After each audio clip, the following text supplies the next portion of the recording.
요한계시록 3장 14절로 22절까지 우리 다 같이 한 목소리로 합독해 보겠습니다. 라오디게아 교회의 사자에게 편지하라. 아멘이시요 충성되고 참된 증인이시요 하나님의 창조의 근본이시니가 이르시되 내가 내 행위를 아노니 내가 차지도 아니하고 뜨겁지도 아니하도다.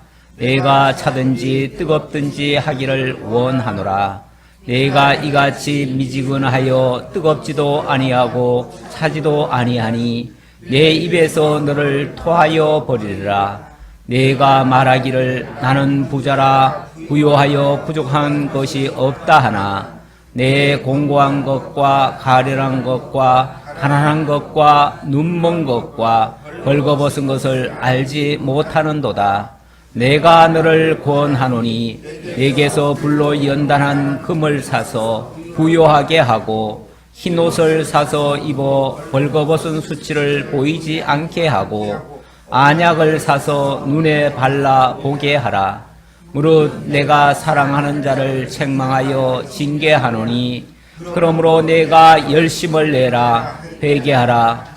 볼지어다 내가 문 밖에 서서 두드리노니 누구든지 내 음성을 듣고 문을 열면 내가 그에게로 들어가 그와 더불어 먹고 그는 나와 더불어 먹으리라. 이기는 그에게는 내 보좌에 함께 하여 주기를 내가 이기고 아버지 보좌에 함께 앉은 것과 같이 하리라. 귀 있는 자는 성령이 교회들에게 하시는 말씀을 들을지어다. 아멘. 귀 있는 자는 성령이 교회들에게 하시는 말씀을 들을지어다 했습니다. 여러분들도 아마 이 말씀을 같이 다 읽었는데 여러분들이 이 말씀만 읽고도 사실은 어느 정도는 이해가 되고 또 깨달아지리라 믿습니다. 제가 여기서 설명을 덧붙이는 것은 좀 더 세밀하게 그 내용을 확인하고 실제로 그런 역사가 이루어졌는지 또 그때 어떤 상황이라든지 이런 것들을 좀 더 보충해 드리는 그런 내용입니다. 그래서 혹시라도 조금 이해가 덜 되었다면 제가 증거하는 동안에 좀 더 확실하게 깨달아지리라 그렇게 믿고 증거하도록 하겠습니다. 지난주에는 빌라델피아 교회에 대해서 주님이 말씀을 하셨는데 빌라델피아 교회와 이번 라오디게아 교회는 정반대예요. 빌라델피아 교회는 작은 능력을 가지고서 내 말을 지키며 내 이름을 배반하지 않았다라고 하는 아주 극찬을 하셨습니다. 그런데 오늘은 안타깝게도 정반대로 칭찬이 하나도 없네요. 칭찬은 없고 몇 가지 책망이 있고 그 책망에 따른 책망이라고 하는 것은 정확한 진단이죠. 일단 진단이고 그 진단에 따른 처방을 주시는 그러한 내용으로 이해할 수 있습니다. 우리는 물론 칭찬받기를 좋아하지요. 칭찬받았으면 좋겠지요. 칭찬이 당연히 더 좋은 거지요. 하지만은 칭찬만 받다 보면 우리의 어떤 약점이 있는 것을 잘 모를 수도 있어요. 그런데 이 책망을 받게 되어지면 우리의 약점을 잘 또 깨달을 수가 있습니다. 그런 의미에서 오히려 나중에는 그 부분만 고쳐진다면 더 좋은 결과를 맺을 수도 있어요. 그래서 책망이라고 해서 나쁜 것은 절대 아닙니다. 왜 주님께서 나쁜 것을 얘기하셨겠어요? 이 책망을 통해서도 징계를 통해서도 오히려 하나님이 더 낫게 하시는 그러한 하나님의 역사가 있기 때문에 그래서 우리는 책망의 말씀도 때로는 달게 받습니다. 즐겁게 받고 당연히 받아야 될 말씀으로 받고 오히려 감사함으로 하나님께 영광을 돌릴 수가 있습니다. 그래서 책망이나 이 징계 말씀 주시는데 오늘 내용 속에서는 그러한 말씀을 받더라도 그거를 우리의 마음이 상하거나 거부감을 갖는 것이 아니고 오히려 기쁨으로 달게 받고 오히려 하나님 앞에 감사로 돌릴 줄 아는 그런 신앙이 성숙된 신앙이에요. 우리가 가끔 자녀들도 좀 잘못하면은 좀 책망을 할 수가 있지요. 책망을 하다 보면 아이들이 발끈하는 경우가 있어요. 이렇게 참 달게 받으면 얼마나 좋겠어요. 달게 받으면은 너무나 기쁘고 정말 흐뭇하게 오히려 책망을 하면서도 기대를 갖게 되고 소망을 가지게 되는데 뭐 발끈한다든지 반발을 한다든지 막 대적을 하려고 하든지 대항을 하려고 하든지 하면은 좀 당황스럽죠. 그 뜻이 아닌데, 그런 목적이 아닌데, 오늘 말씀을 증거하다 보면 책망의 말씀이 혹시 있을 수 있어요. 그러다 보니까 그 말씀이 나에게 찌르는 말씀이 될 수도 있고 아프게 들릴 수도 있는 말씀일 수도 있어요. 뭐 그렇다고 제가 누구를 꼭 집어서 책망하거나 그럴 일은 없습니다. 왜냐하면 하나님의 말씀 자체가 그렇다는 걸 제가 말씀드리고, 혹이라도 말씀 속에서 우리 자신이 고쳐질지언정 그 말씀에 거부감을 갖거나 대항하려는 자세는 바람직하지 않다는 것을 먼저 서두에 말씀을 드리고 이제 본문을 들어가도록 하겠습니다. 자, 14절을 보니까 14절에서는 이 라오디게아 교회에 나타나신 주님의 모습을 소개하고 있습니다. 사실 어느 교회에 주님이 어떤 모습으로 등장하느냐 매우 중요하지요. 우리는 사람을 대할 때도 어떤 사람이 굉장히 밝은 얼굴로 아주 화색을 가지고 나를 대하는 경우도 있고요. 아니면 어떤 사람은 굉장히 심각하게 인상을 찌푸리고 이렇게 대하는 사람도 있죠. 그렇게 되어지면 벌써 내 모든 게 다 굳어져 버리죠. 만약에 너무 심각한 표현이면은 그런 모습이면은 그러면은 아예 대화도 하기 전에 나는 기가 죽어버리고 뭐 더 이상 진도가 안 나가지요. 그럴 수도 있어요. 그래서 첫 인상이라는 게 매우 중요한데 이 라오디게아 교회에 나타나신 주님의 모습, 어떤 모습인가를 보면 그분이 이제 무슨 말씀을 하실 것이며 어떤 방향으로 가게 하실 건지를 대략이라도 우리가 짐작을 할 수가 있습니다. 자, 라오디게아 교회의 사자에게 편지하라. 아멘이시요. 충성되고 참된 증인이시요. 하나님의 창조의 근본이시니가 이르시되. 일단 라오디게아에 나타나신 주님의 모습은 한 세 가지로 설명할 수가 있네요. 세 가지로 설명할 수 있는데 첫 번째는 아멘이라고 합니다. 아멘. 아멘. 우리 기독교인들이 가장 많이 쓰는 용어이기도 하지요. 정말 참 아멘이란 말씀, 우리는 기도하고 나서도 아멘, 찬양하고 나서도 아멘, 하나님의 말씀 듣고 나서도 아멘, 이렇게 아멘으로 우리가 화답을 합니다. 이 아멘이란 말은 뭐 일단 그 문자 그대로는 그렇게 이루어지기를 질 줄을 믿습니다. 뭐 이런 뜻이에요. 이 정도의 뜻이에요. 그런데 우리 주님께서 참 이 아멘이라는 용어를 참 많이 사용하셨어요. 참 많이 사용하셨는데 주님께서 요한복음에 보면 내가 진실로 진실로 너희에게 이르노니 뭐 그러면서 진실로라는 표현을 참 많이 쓰셨어요. 근데 그 진실로라고 하는 단어가 그 원어로 보면은 그게 아멘이에요. 아멘, 아멘. 내가 말한다. 어찌 보면 이거는 주님이 반드시 그렇게 하실 것을 선언식으로 하는 거라고 제가 그동안 말씀드린 바가 있습니다. 그런데 좀 더 여러 군데를 이렇게 살펴보다 보니까 정작 그 주님 그 자신을 가리킬 때 나는 아멘이다. 나는 아멘이시오. 예수는 아멘이시다. 예수는 예하신다. 예할 때도 그 예라는 단어도 그게 아멘이에요. 예수는 예하고 아니라함이 없다. 예수에게는 모든 것이 다 예스다. 영어로 말하면 예스인데 그게 결국은 아멘이에요. 우리 주님 그 자체가 하나님에 대해서 완전히 예예요. 예, 예스. 그대로 이루신다는 말씀이기도 하고 그 예수 자신이 이 땅에 오신 목적이 하나님의 뜻을 이루기 위해서 왔어요. 다시 말하면 아멘 하시려고 오신 거예요. 아멘 하시려고. 그래서 이 아멘이란 말은 하나님의 모든 뜻을 다 이루시는 분, 이 정도로 우리가 이해할 수도 있어요. 지금까지 우리 주님께서 7 교회에 차례대로 나타나시면서 그 교회를 향하여 참 많은 말씀을 하셨습니다. 그 얘기들을 우리가 좀 더 새기려고 제가 좀 더 설명을 하다 보니까 상당히 길어졌어요.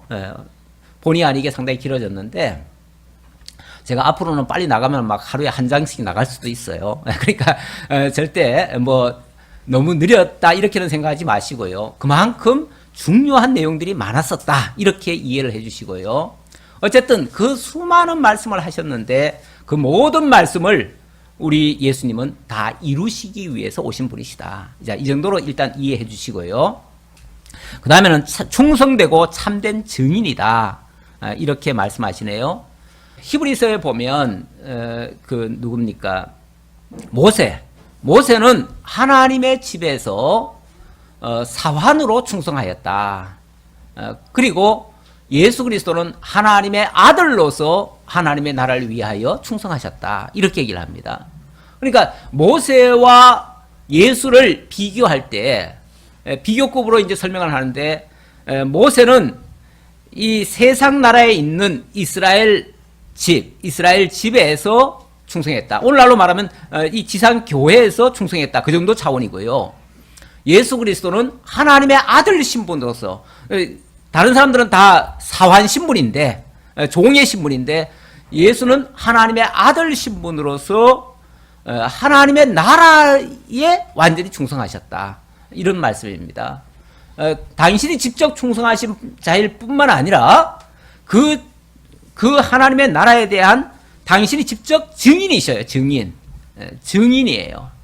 그래서 당신 자신이 또한 하나님의 나라로 임하셨고 당신 안에서 하나님의 나라가 이루어져 가요. 그리고 그걸 당신이 직접 또 증거를 하셔요. 예수님이 이 땅에 오셔서 외친 첫마디가 뭡니까? 하나님의 아들 예수 그리스도 복음의 시작이라 이렇게 합니다. 바로 하나님의 나라로 당신이 오셨음을 선언한 거예요. 당신이 하나님의 나라로 오셔서 그 나라를 완성해 가시는, 그러니까 이 하나님의 나라의 시작도 당신이시고 그 끝도 당신이시고 그 모든 것에 당신이 직접 당사자이면서 또한 증인이 되신다. 그 다음에는 하나님의 창조의 근본이시니가 이르시되 이렇게 얘기했네요. 하나님의 창조의 근본이시니다. 원래 창조주 하면 누구시죠? 하나님이시죠. 하나님이신데 그 하나님이 당신이 홀로 독자적으로 그렇게 하셨다는 개념이 아니라 그리스도 예수 안에서 그리스도 예수를 위하여 그리스도와 함께 이렇게 이루셨다. 왜냐하면 그 창조의 근본이시니까 바로 이 그리스도라고 하니까 결국 그리스도 때문에 창조했고 그리스도를 위해서 창조했고 그리스도로 말미암아 창조하셨다. 이 우주 삼라만상 모든 것은 다 그리스도를 위해서 창조하신 것이다. 하나님의 모든 계획은요 그리스도 안에서 시작한 겁니다. 그러니까 역사도 당연히 그리스도를 통해서 그리스도로 말미암아 이루어지는 겁니다. 목적 역시 그리스도를 위해서 이루시는 겁니다. 그래서 이 우주 삼라만상 모든 것의 중심에는 바로 그리스도가 있습니다. 그분이 역사의 주인이시고 만유의 창조주이시고 모든 것의 생사화복의 주관자이시고 그러신 분이십니다. 자, 그분이 라오디게아 교회 마지막으로 나타나셨어요. 나타나셔서 얼마나 정말 엄숙하신 그런 모습이겠어요. 자, 그런 모습으로 나타나셔서 일단 첫 마디가 어떻게 나오는가 봅시다. 15절에 보니까 내가 너의 행위를 아노니 내가 차지도 아니하고 뜨겁지도 아니하도다. 내가 차든지 뜨겁든지 하기를 원하노라. 일단 첫 마디가 좋은 말씀은 아니에요. 그렇죠? 듣기에 좋은 말씀은 아니에요. 너는 어떻게 차지도 않고 덥지도 않니? 왜 그렇게 미적지근하니? 이런 표현이죠. 뭔가 끊고 매점이 없는 거죠. 흐리멍텅한 얘기죠. 뭔가 분명하질 않아요. 참 우리 주님께서 모든 말씀을 하실 때 보면은 밑도 끝도 없이 얘기하시는 분이 아닙니다. 아무런 근거 없이 무슨 말씀을 불쑥 나오게 하시는 분이 아니고요. 어찌 보면 자, 지금 라오디게아라고 하는 그 지역 교회를 향해서 지금 이 말씀을 하고 있는데, 그렇다면 그 라오디게아의 그 환경과 그 조건을 무시하고 하시는 말씀이 아니에요. 일단은 그 지역 상황과 굉장히 밀접한 관계가 있어서 이 말을 하신 거예요. 그래서 우리가 이 성경을 좀 더 깊이 있게 봐야 되는 이유는 전혀 다른 지역에 있는 사람들한테 이 말을 하면 무슨 말인지 잘 이해가 안 될 수도 있어요. 왜냐하면 그 당시에 그 지역 상황에 맞춰서 주님께서 말씀하셨으니까요. 우리 주님께서 말씀하실 때의 특징을 보면요. 예를 들어서 들판에 가십니다. 들판에 가시면은 저 하늘에 나는 저 새를 바라보라. 또 저 꽃을 바라보라. 이런 말씀 하시죠. 그러니까 그 현장에 있는 그 무엇인가를 드러내셔서 그걸 가지고 당신이 전하고자 하시는 그 메시지를 거기다 담아서 증거하셔요. 그러니까 사실 뭐 그 상황에 있던 사람들한테는 굉장히 익숙한 이야기죠. 먼 얘기가 아니에요. 황당한 얘기가 아니에요. 너무 옆에 있는 이야기예요. 저 새를 바라보라 하니까 새 바라보면 되잖아요. 바라보면서 저 새가 어떻게 아무도 먹이지 않는데 저것들이 그냥 살 수 있느냐. 하늘에 계신 하나님이 저렇게 먹이시는 거다. 이렇게 하니까 자연스럽게 저 새를 먹이시는 분이 하나님이시구나. 이렇게 알게 되는 거죠. 우리 예수님이 이렇게 교육을 시키셔요. 교육을 시키시는데 여기 갑자기 네가 차지도 않고 뜨겁지도 않다. 네가 이같이 미지근하여 뜨겁지도 아니하고 차지도 아니하니 내 입에서 너를 토하여 버리리라. 차지도 않고 뜨겁지도 아니한 입에서 토한다니까 그 물이 맞지요. 물이 맞는데 그 물이 차지도 않고 뜨겁지도 않으니까 내가 그냥 이거 토해버리겠다. 사실 토해버린다는 표현은요. 그냥 뱉어버리겠다 정도면은 우리가 그냥 별로 맛이 없어서 그냥 버리는가 보다 하는데 이 토해버린다는 말은요. 이거는 그냥 뱉는다는 표현보다도 훨씬 더 강한 표현이에요. 이거는 정말 도저히 못 쓸 거다 이런 얘기죠. 도저히 못 쓸 거다. 이거는 백해무익한 것이고 오히려 해를 끼칠 수 있는 거니까 이거는 내가 도저히 용납할 수 없다. 이런 차원이죠. 굉장히 강한 말씀이에요. 그렇다면 도대체 이게 무슨 뜻에서 무슨 배경에서 이런 말씀을 했을까? 사실 우리가 안 찾아볼 수가 없는 거예요.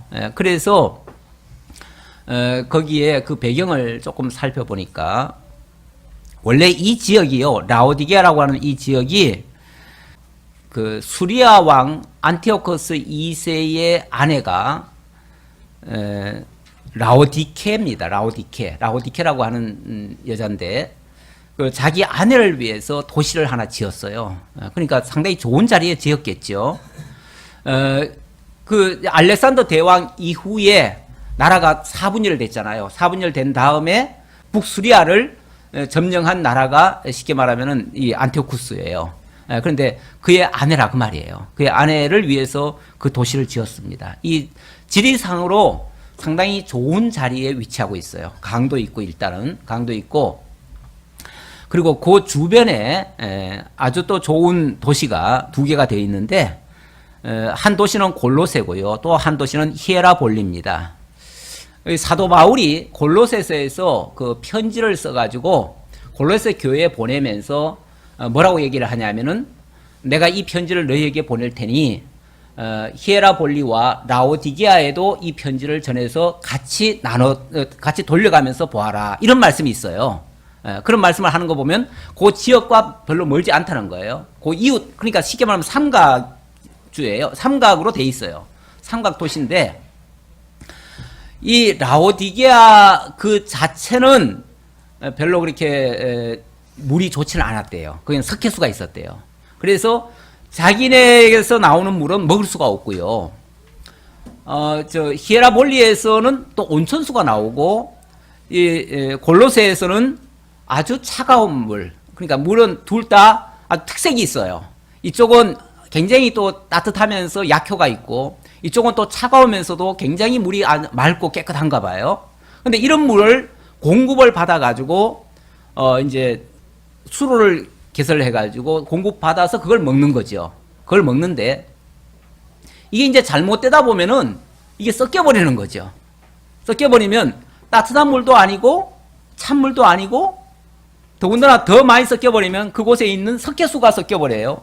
이렇게 되어지면 도저히 이걸 먹을 수 없는 물이 돼버린 거죠. 그냥 맛이 없는 정도가 아니라 먹을 수가 없는 물이 돼버리는 거예요. 그래가지고 이게 따로따로 있을 때는 굉장히 나름대로는 소중한 건데 이게 섞여버리면은 완전히 엉망진창이 돼가지고 도저히 먹을 수 없는, 그래서 토할 수밖에 없는 그런 물이 돼버린다는 거예요. 네. 이번에 우리 누님이 거기를 한번 다녀왔다 그래요. 다녀왔는데 거기를 갔더니 바로 이 이야기를 하더래요. 거기 가이드가 그 얘기를 해주더래요. 여기서는 따뜻한 물이 나오고 여기서는 찬물이 나오는데 여기서 이렇게 섞여가지고 미적지근한 물이 돼가지고 그래서 주님이 토해버린다고 했다고 하더라. 그런 얘기를 하더래요. 예, 그래서 제가 들었는데, 예, 그런 곳이었대요. 그런 곳인데 여기가 이제 삼각주라고 하는 곳, 어찌 보면 좋은 도시들이 셋이 모여가지고 이제 하나의 도시처럼 이렇게 형성된 곳은요, 일단 모든 것이 집중이 되어집니다. 그러다 보니까 그곳이 경제적으로는 굉장히 윤택해졌고요. 또 무엇보다도 이 양모를 가공을 해가지고 물을 들여가지고 아주 고급 옷을 만들어서 면직 산업이 발달했고요. 금융과 또한 여러 가지 무역과 교통이 굉장히 발달했대요. 그리고 거기는 또 의학도 발달해가지고 이 안약을 제조해가지고 그것을 또 판매했던 그런 곳이래요. 이런 것들이 그 지역에 있었고, 실제로 그래가지고 그 지역은 이 가난한 동네가 아니고요, 모두가 다 부유한 그런 지역이었대요. 그러다 보니까 그 지역 사람들은 항상 가난이라는 것이 뭔지를 모르는 사람들이에요. 하기야 그 황제가 자기 아내를 위해서 도시를 만들고 그곳에 어찌 보면 자기네들 나름대로 선민들을 거기다 갖다가 심어가지고 살게 하지 않았겠어요? 네. 지금 저 북한이 저렇게 못 산다고 하지만은 평양이라고 하는 도시는 정말 북한에서도 골고 골른 선민들이 살고 있거든요. 그 사람들은 그렇게 경제적으로 어렵지 않습니다. 부유함을 누리고 있어요. 그런 것처럼 어찌 보면 지금 이 지역은 작지만은 굉장히 부유한 도시였다. 가난을 모르고 살았던 도시였다. 이런 것들이 그 지역의 하나의 배경으로 깔려 있다. 그래서 오늘 말씀을 듣다 보면 이런 비슷한 이야기들이 나오기 때문에 이런 배경 하에서 이런 말씀이 나왔다는 것을 이해를 하시면은 이해가 좀 더 빠르리라 생각을 합니다. 자, 일단 이런 큰 문제점이 뭔가 있으니까 이 얘기를 한 거예요. 했는데 내가 말하기를, 이제 그 라오디게아 교회 사람들이 생각할 때 그 말이에요. 그들은 이렇게 생각했다는 거죠. 자기들 스스로 내가 말하기를 나는 부자라 부요하여 부족한 것이 없다 하나. 그 지역은 원래 부유한 도시였으니까 그 지역 사람들이 가난이라는 걸 알 수가 없었어요. 그러다 보니까 우리는 부자야. 그래서 부족한 것이 없어. 이 부자의 단점은 부족함이 없다는 거예요. 사실은 사람이라는 게 좀 부족함이 뭔가 있어야 뭔가 갈구를 하고 뭔가 무엇을 얻기 위해서 힘을 쓰고 뭔가를 하는데, 이 부자라고 하는 게 꼭 좋은 것만은 아니에요. 너무 부에만 취해 있다 보면요, 자기 자신을 다 잃어버릴 경우도 있어요.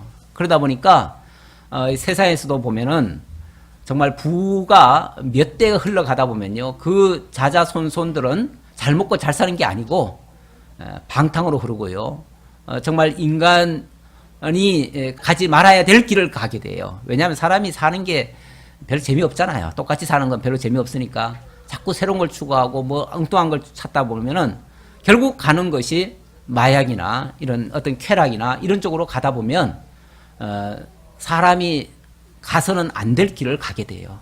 옛날부터도 뭐 칠공잡이 뭐니 해가지고 그 부유층 자제들이 그 탈선하는 그런 모습들을 많이 봤는데, 여기도 지금 굉장히 부자 동네래요. 부자 동네.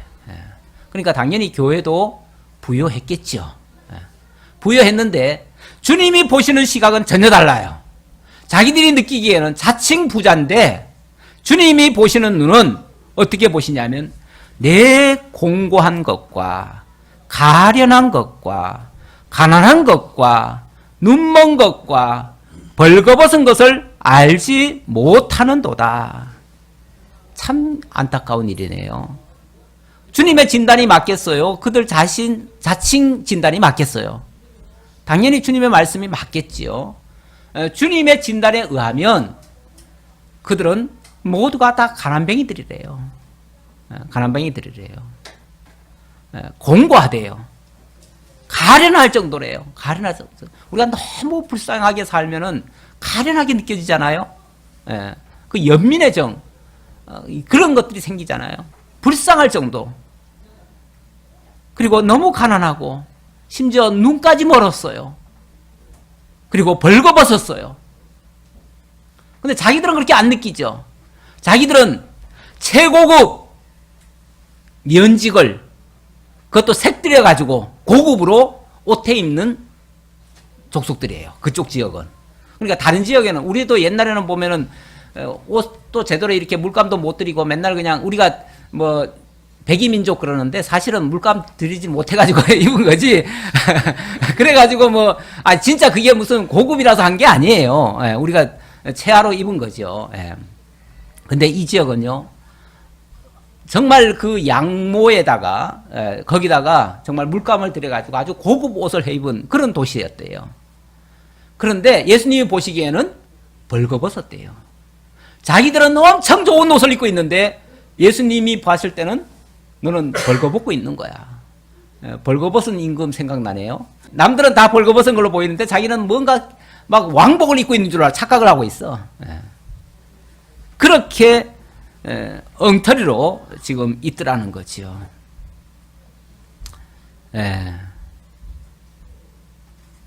이렇게 정반대로 알고 있고 믿고 있고 그렇게 행동하고 있는 모습 주님이 보실 때는요.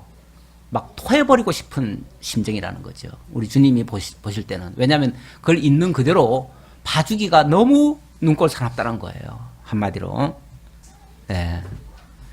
그래서 나는 부유하다. 이 나는 부유하다 하는 사람들의 생각은요. 보편적으로 자기는 최상급에 사는 사람들 아닙니까? 그러니까 남들이 다 우습게 보이고요. 그러니까 자기는 으뜸이고 남들은 다 저 바닥에 있는 걸로 보이기도 하고요. 그리고 또 아쉬움도 없어요. 그러니까 누구한테 아쉬운 소리 할 것도 없고요.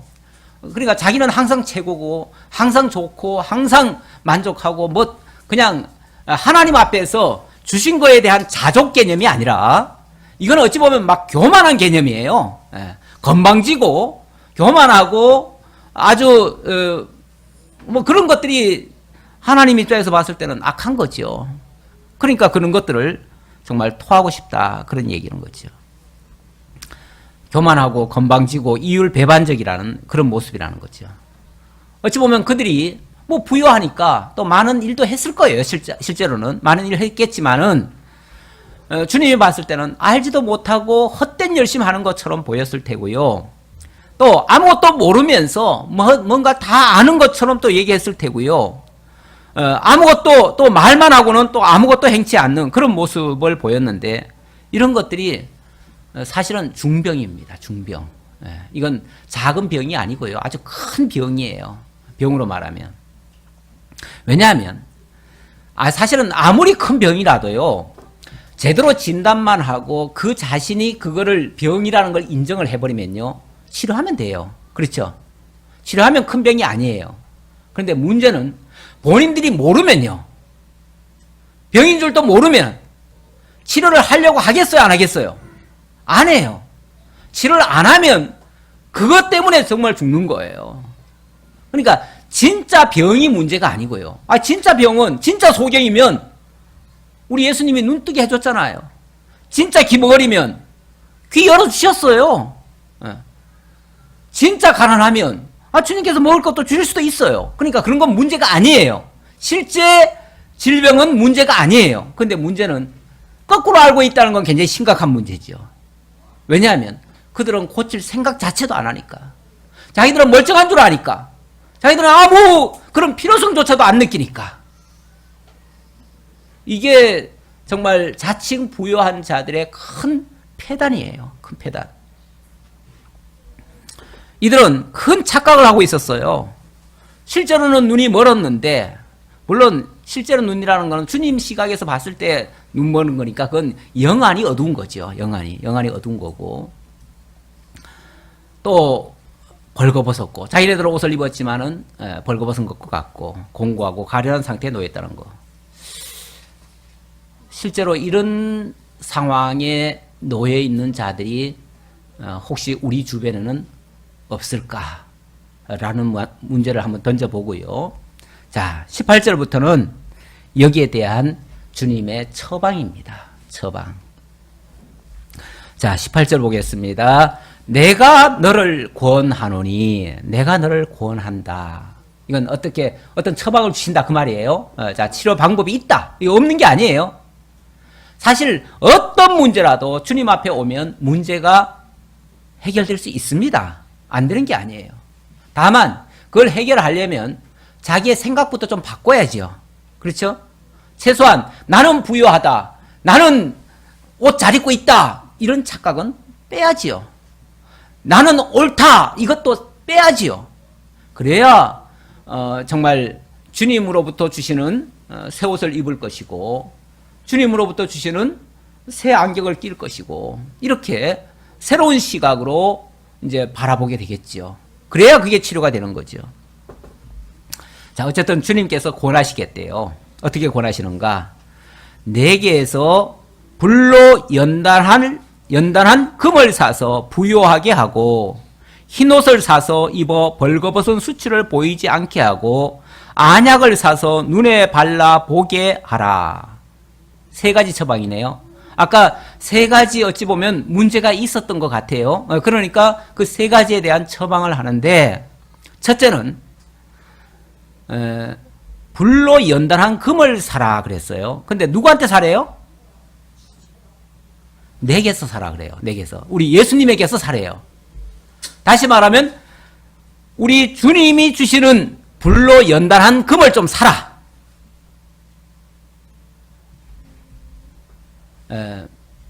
일단 사라 그랬죠? 흰옷을 사라. 또 안약을 사라. 이렇게 얘기를 했는데 사라는 말은요. 이 산다는 거는 뭔가 대가를 지불하는 걸 얘기하는 거죠. 대가를 지불한다는 것은 상당한 내게 희생이 따른다는 얘기예요. 그렇죠? 거저는 아니에요. 거저 주는 건 아니에요. 이거는 절대 거저 주는 게 아니고 우리 주님이 너 이거는 내가 공짜로 못 줘. 이거는 돈 주고 사. 그 말이에요. 너 값 지불해. 그 말이에요. 지불하는데 자, 지불을 하는데 이 연단과 지금 흰옷과 이 안약 이거를 공급하시는 분이 누구냐면 주님이래요. 주님으로부터 이걸 사래요. 그러니까 주님에게 어떤 뭔가 대가를 지불하라 그 얘기죠. 대가라고 하는 건 상당한 희생이 따를 수 있다 그 얘기예요. 그거 각오하라 그 얘기예요. 여러분 금에 대해서 일단 한번 잠깐 생각해 봅시다. 일단 금부터 얘기했으니까 불로 연단한 금이라고 하는데 원래 저 광산을 캐면은 금이 나오나요? 나와요? 예, 물론 나오긴 나와요. 나오는데 금이 막 이렇게 큰 덩어리가 나오나요? 아니면은 큰 돌 중에 금 덩어리가 조그맣게 박혀 있나요? 조금씩 박혀 있죠. 그래서 이것이 만약에 진짜 금으로서 가치를 발휘하려면 어때요? 이거를 빻고 이걸 또 용광로에 집어넣어 가지고 몇 번에 걸친 옛날에는 기술이 없어서 그런지 24번을 불에 들어갔다 나왔대요. 그래서 24금이라고 했다는데 모르겠어요. 진짜 그런지 아닌지 모르겠는데 어쨌든 자 24금 24번 들어갔다 나왔다고 합시다. 그러면 24번이 뭐죠? 연단이죠. 연단. 그러니까 금이 정말 순금이 되려면은 24번의 연단을 거쳐야만 비로소 순금이 될 수 있어요.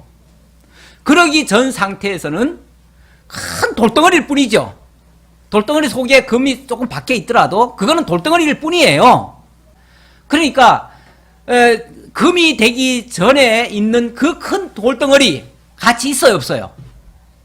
솔직히 그거는 가치가 없어요. 물론 그 속에도 금이 있을 것이다 라고 하는 가능성 때문에 귀하게 보는지는 모르지만 그거 가지고 금 만들기는요 정말 너무너무 많은 값을 지불해야 돼요. 그러니까 그건 정말 가치 있다고 말할 수가 없어요. 그래서 정말 순금을 만들려면 내게에서 주는 그 불로 연단할 금을 사라. 또 연단도 그냥 연단도 아니고 불로 연단할 금이라네요. 그러니까 불이라고 하는 거는 풀무불이잖아요. 풀무불, 용광로불.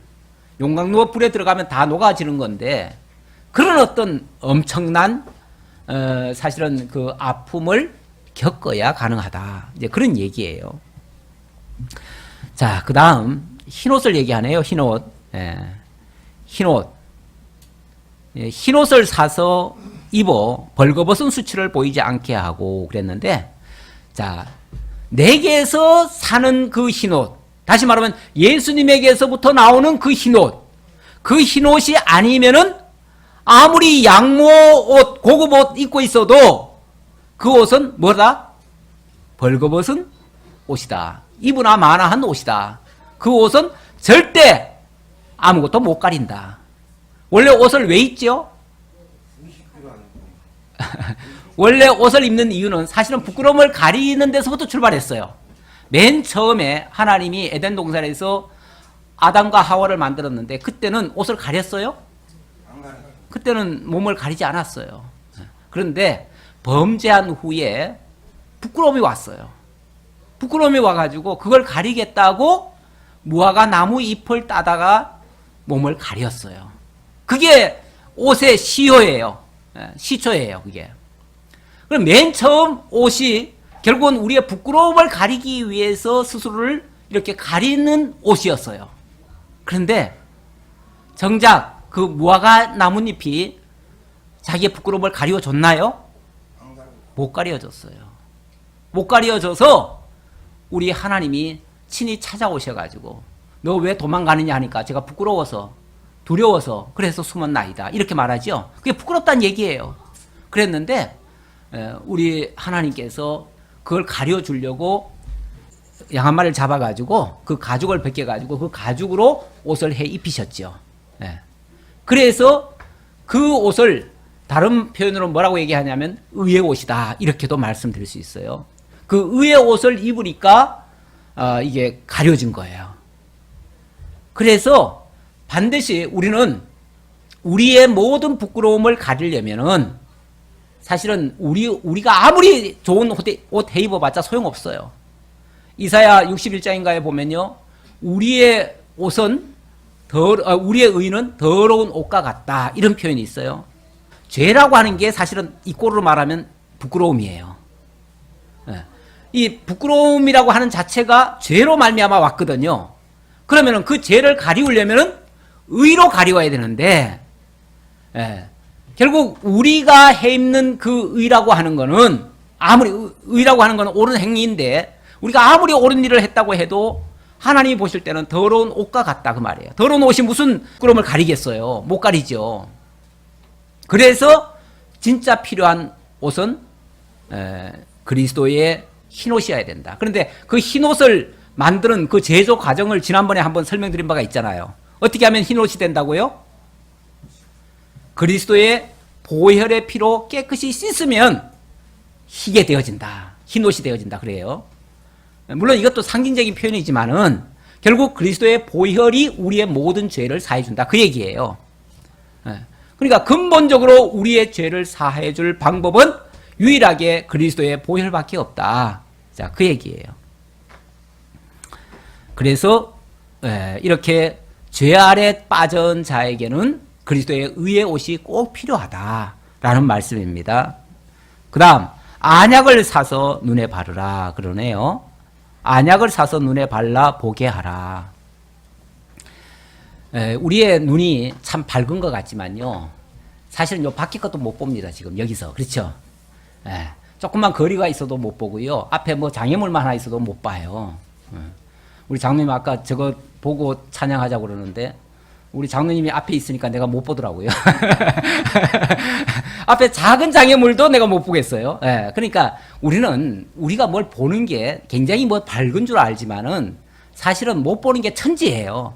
사실은 못 보는 게 더 많고요. 우리가 보는 거는 너무너무 적어요. 근데 그마저도 제대로 못 보는 경우가 너무 많아요. 왜 못 보는가? 뭔가 장애물이 있어서 그래요. 무슨 장애물인가? 사실 우리에게 어떤 욕심이 있거나요. 어떤 탐욕, 정욕, 뭐 어떤 그 세속적인 어떤 명예욕 이런 것들이 가득 차 있다면요. 제대로 뭘 볼 수가 없습니다. 제대로 안 보여요. 우리가 교회에 오시는 이유, 하나님의 말씀을 듣는 이유, 예수 믿는 이유, 어찌 보면은 영원하신 하나님의 말씀을 듣고 그 예수 그리스도를 만나고 그 하나님과 더불어 영원히 함께 살기 위해서인데 우리 앞에 뭔가 이 장애물이 있으면요. 들려지지도 않고 보여지지도 않고 만져지지도 않고요. 느낌도 없어요. 우리가 때때로는 도무지 말씀이 안 들려요. 어떤 분은 교회를 몇십 년을 왔는데 말씀이 도대체 안 들린대. 그럴 수 있어요. 그럴 수 있어요.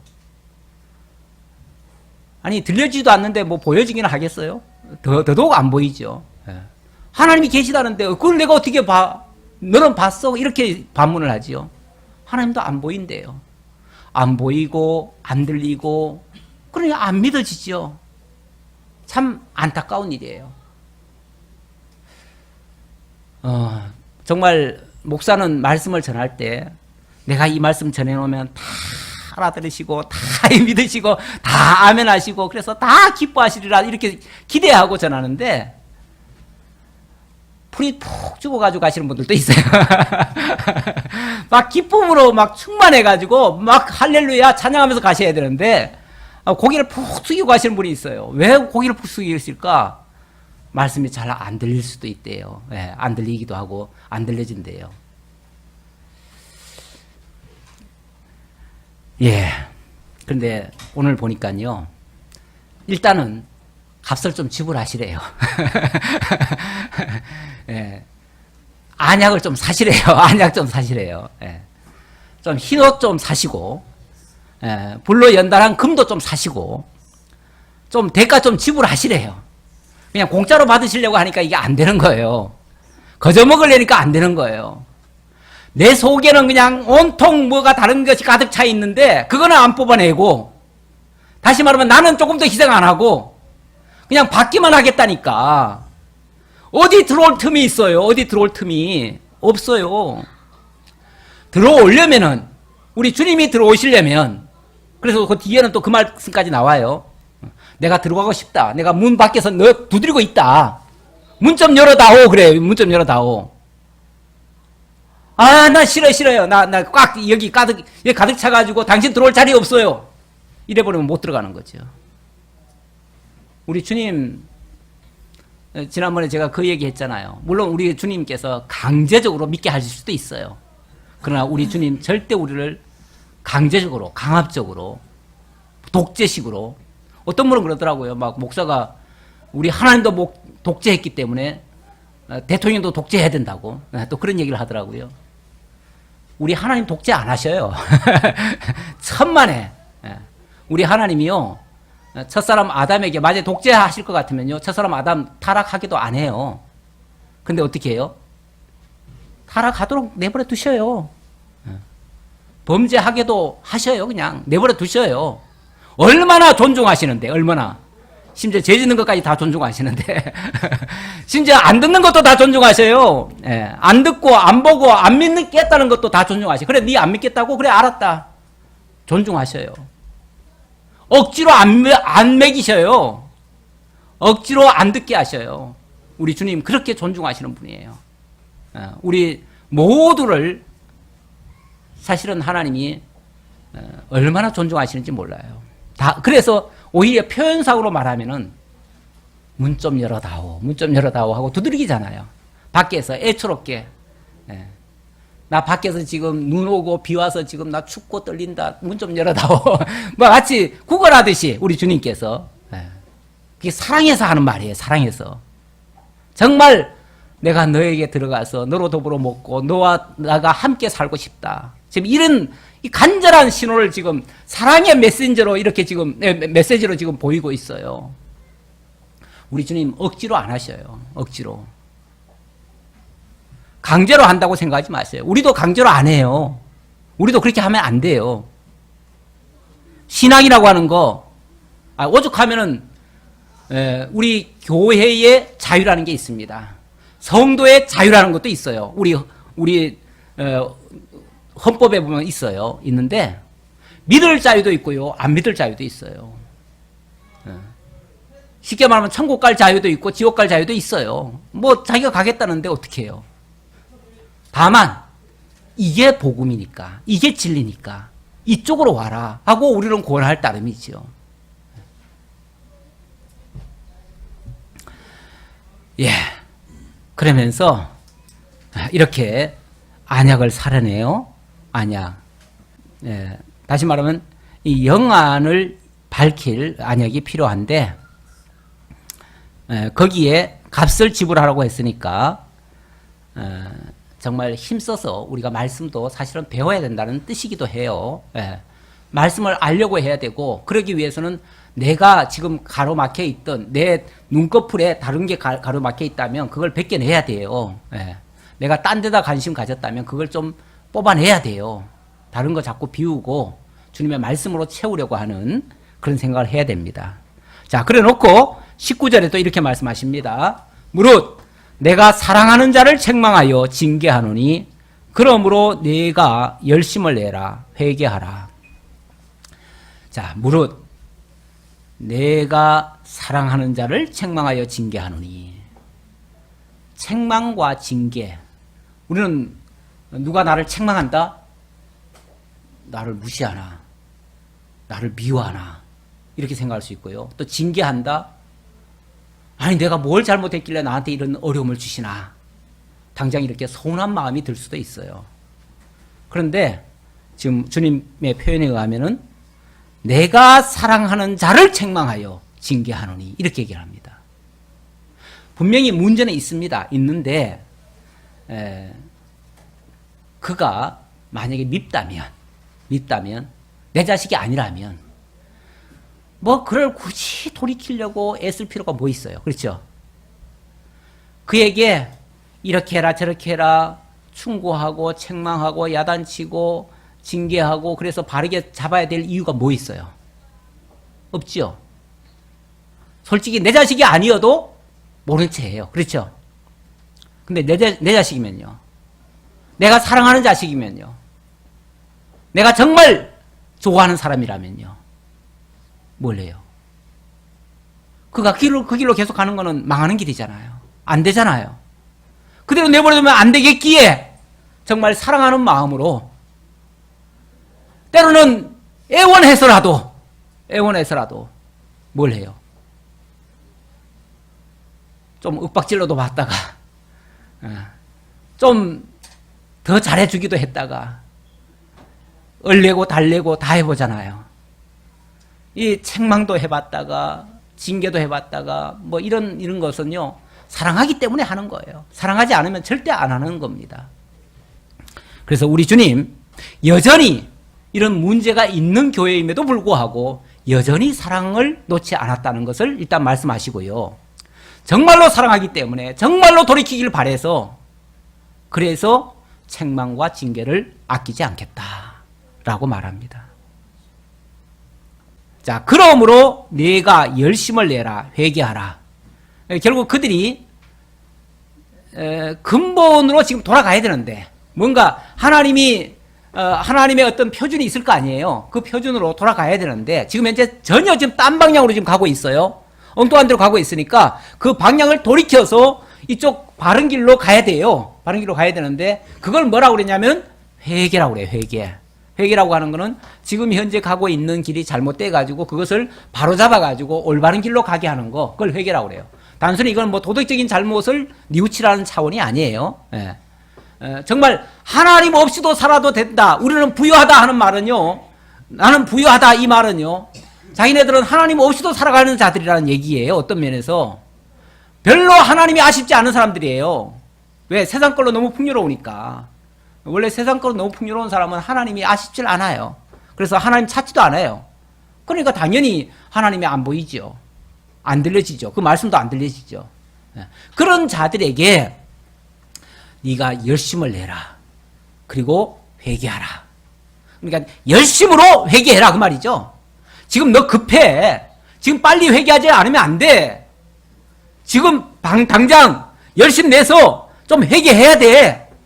돌이켜야 돼 그 말이죠. 돌이켜야 돼. 돌이켜야 돼요. 그런데 회개와 열심. 회개를 하는데 열심을 내서 회개하라. 그런 얘기일 수 있어요. 어쨌든 우리가 부유한 자들이 안일에 빠져 있잖아요. 안일에 빠져 있다는 것은 열심을 내라고 하는 말씀과 상반되는 말이죠. 그러니까 안일에 빠져 있고 교만하고 자기는 다 됐다고 생각하니까 열심 내서 돌이켜야 돼. 이쪽으로 이제 얘기를 한 거죠.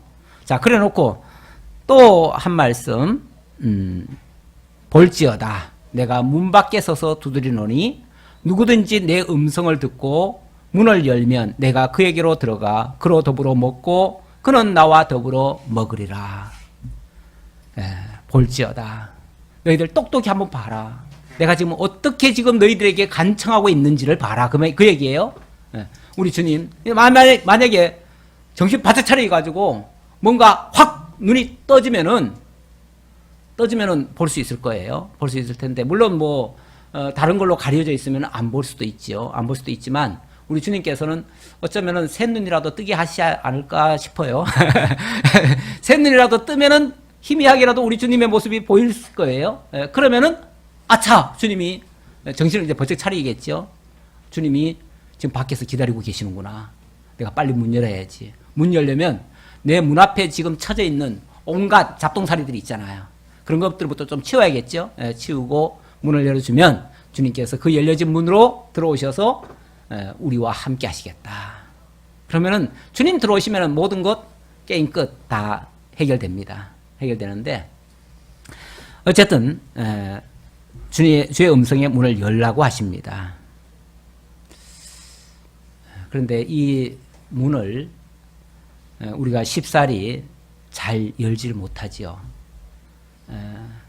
사실 이 말씀은 그때 당시 라오디게아 특수한 상황에서만 하신 말씀이 아니고 아시아 7교회는 사실 보편적인 모든 지상에 있는 모든 교회가 가지고 있는 모든 장단점을 다 이야기한 것이다 라고 제가 서두에 말씀드린 바가 있습니다. 그래서 이 말씀도 결국 오늘 우리에게도 해당되는 말씀이다 라고 이해를 하셔야 되고요.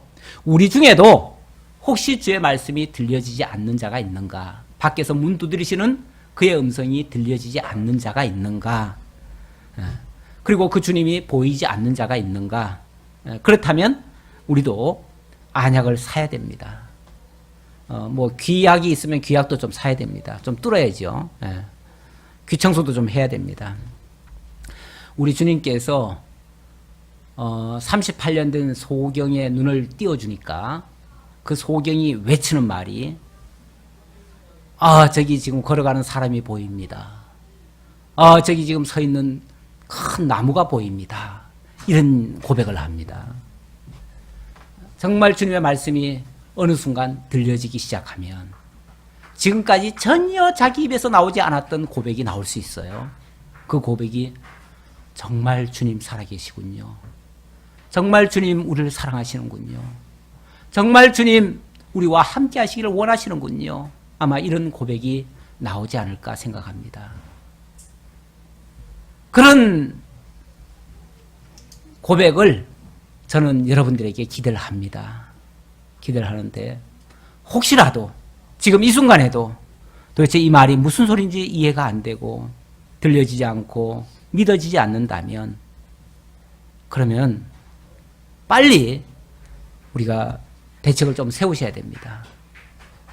빨리 불로 연단한 금을 좀 사셔야 됩니다. 우리 주님께로부터 오는 불로 연단한 금 좀 사시고 그리고 또 흰옷도 좀 사 입으시고 그리고 안약도 좀 사시기 바랍니다. 그렇게 해서 정말 내게 가로막혀 있던 그 모든 것들 좀 털어내시고 그러니까 이 문제를 다른 데다 돌리지 마셔요. 우리가 말씀이 안 들리면 나는 주님 말씀 안 들려요 이렇게 얘기하지 말고 내 귀에 뭐가 막혀있나 이걸 생각해 보시라 그 말이죠. 그게 어찌 보면 주님 앞에 회개하는 마음입니다. 아까 열심을 내서 회개해라 그랬는데 빨리 회개해야 됩니다. 빨리 회개해야 돼요. 우리 자신을 돌아보셔야 되고 뭐가 지금 나를 가로막고 있는가 이거를 빨리 살피시고 그래서 장애물이 있다면 빨리 치우셔야 됩니다. 그래야 주님의 말씀이 들려지고 주님의 역사가 보여집니다. 우리가 예수 믿고 나서요 너무 평탄한 길로만 걸을 생각을 하면 그래서 이제 난 예수 믿었으니까 이제부터는 꽃길만 걷자 이렇게 하시면은요 사실은 꽃길보다 이게 구렁텅이 같은 것이 더 많나요 우리가 어떻게 꽃길만 가겠어요. 꽃길인 줄 알고 밟았는데 그 꽃길이 이 수렁일 수도 있어요. 수렁에도 연꽃이 피잖아요.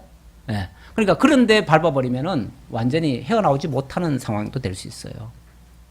그러니까 우리가 너무 좋은 것만 바랄 생각하지 말고 오히려 주님께서 불로 연단한 금을 주시면은 그거를 달게 받으시고 그 연단 속에서 새로운 것을 깨달을 생각을 하셔야 됩니다. 그리고 흰옷 정말 내 의를 자랑하려고 하지 말고 내가 잘난 줄 알지 마시고 내가 다 된 줄 알지 마시고 내가 하나님 필요 없다고 생각하지 마시고 정말 주님의 옷을 사 입으셔야 됩니다. 나는 아무것도 아닙니다. 나라서는 아무것도 할 수 없습니다. 우리 주님이 아니면 나는 정말 빈털털입니다. 벌거숭이 임금입니다. 이렇게 고백하시고 주님이 주시는 그 의를 힘입기를 간절히 부탁드립니다. 기도하겠습니다. 아버지 하나님 감사합니다. 참으로 부족하고 연약하고 어리석고 미련한 저희들입니다. 하나님의 말씀을 들을 생각은 하지 아니하고 내 속에 온갖 담장을 다 쌓아놓고 있는 저희들입니다. 그러면서 나는 좋은 옷을 입고 있고 좋은 삶을 살고 있다고 또 자부하고 있습니다. 교만했던 저희들의 생각, 또 내가 제일이라고 생각하는 것, 내 마음대로 하겠다는 생각들 주님 앞에 다 내려놓고 정말 회개하는 심령으로 주님 앞에 돌아와서 주님 주시는 것으로 주님과 더불어 함께 먹고 마시는 정말 성령 충만한 상태로 살아갈 수 있는 저희 모두가 되도록 함께 해 주옵소서. 우리 주님 함께 해 주옵시길 간절히 바라오며 감사드렸고 예수님의 이름으로 기도하옵나이다. 아멘.